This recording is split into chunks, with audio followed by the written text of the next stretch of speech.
Good morning, boys and girls. This is Miss Griffith. Happy Tuesday. As you can see, yes, I'm wearing gray today. Are you going to wear something gray this week? I've seen some of your pictures and I've seen that some of you have already been wearing gray. Nice job. So today's story is going to be Corduroy's Christmas surprise. And I know that not everybody has been introduced to Corduroy yet. So I'm going to put a link to the original Corduroy story over onto YouTube down in the description. Please enjoy. Corduroy's Christmas Surprise, illustrated by Lisa McCue, based on the character created by Don Freeman.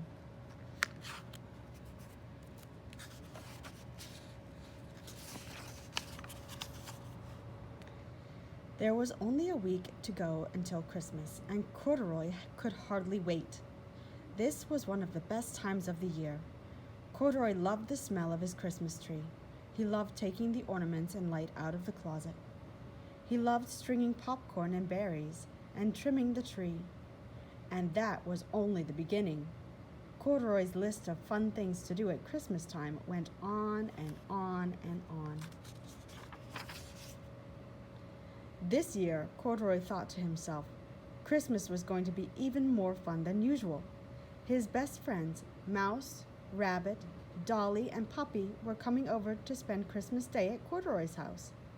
And he had little gifts for his guests. So he pulled out the wrapping paper, tape, and ribbons. Wrapping presents always got Corduroy into the Christmas spirit.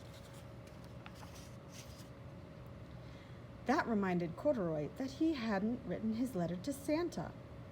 What did he want for Christmas? Well, thought Corduroy, it would be fun to have ice skates this winter. He could use a new warm sweater. Oh, he had always wanted a train set. And a new ball would be nice too. Corduroy wrote his letter in his neatest, best printing. His letter says, Dear Santa, please bring me ice skates, sweater, trains, ball. Thank you, Corduroy. Just then the doorbell rang. Ding dong. Corduroy put down his letter and went to the door, and there were Mouse, Rabbit, and Puppy standing in front of his house. And they were singing, We wish you a Merry Christmas and a Happy New Year.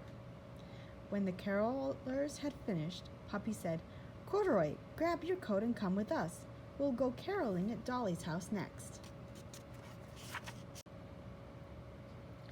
So Corduroy did just that. He put on his coat and scarf, and the four friends made their way over to Dolly's house. As they began to sing, Dolly opened the door. She looked so surprised. Then Dolly invited them all inside. I'm putting the finishing touches on my gingerbread house, she said. Why don't you come in and help me?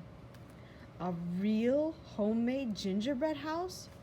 Corduroy had to see this. And what a gingerbread house it was.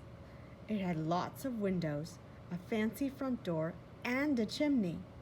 Corduroy could hardly believe his eyes. This is one of the best things about Christmas, said Dolly. Don't forget Christmas trees, said Corduroy. And Christmas carols, said Rabbit. And Christmas candy, said Puppy as he gobbled some candy. And Christmas presents, said Mouse. Everybody laughed. Then they started talking about what each of them wanted for Christmas.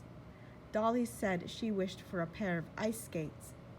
Puppy said he'd always wanted a train set. Rabbit said he could use a new sweater, and Mouse said a brand new ball would be fun. Corduroy didn't say anything. How could he tell them that he had written to Santa to ask for all of those things? Back at home, Corduroy found his letter to Santa right where he had left it. He decided to make a few changes. What if there weren't enough presents to go around? What if Corduroy got what he wanted, but his friends didn't? So Corduroy pulled out a new piece of paper and wrote another letter to Santa. This is what it said. Dear Santa, please bring ice skates for Dolly, a sweater for Rabbit, trains for Puppy, and a ball for Mouse. I don't really need anything this year. Thank you, Corduroy. Corduroy put the letter in an envelope. In his neatest, best printing, he addressed it to Santa Claus at the North Pole. He stuck on a stamp and sealed the letter shut. Corduroy pulled on his coat, his scarf, and his boots, and he walked outside to the mailbox and dropped the letter inside. He hoped Santa would get it before Christmas. A few days later, it was Christmas Eve. The very next morning, Corduroy's friends would be coming over to celebrate with him. Corduroy was getting ready by baking Christmas cookies. He hoped he had made enough.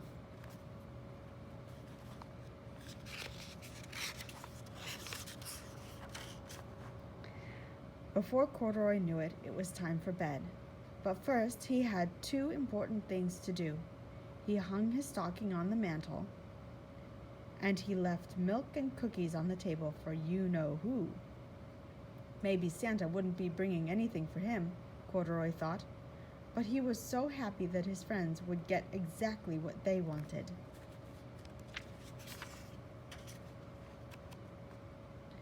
Then Corduroy climbed into bed. All night long, he dreamed of the happy looks on his friends' faces when they opened their presents on Christmas morning. Ooh, here he comes down the chimney.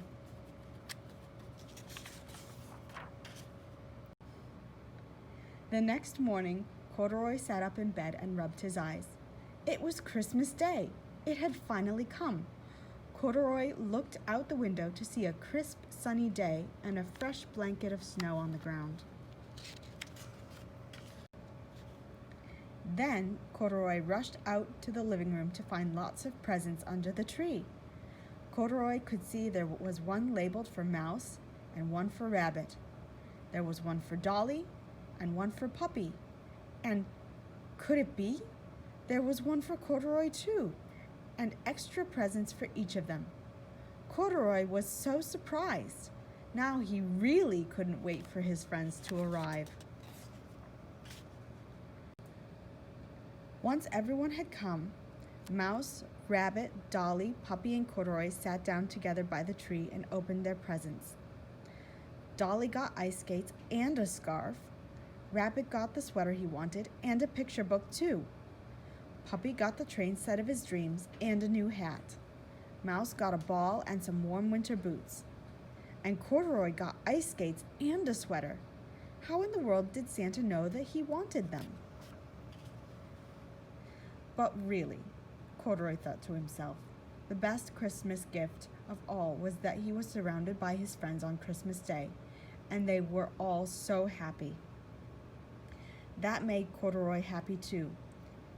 He would have to write one more letter to Santa to say thank you for the best Christmas ever. The end.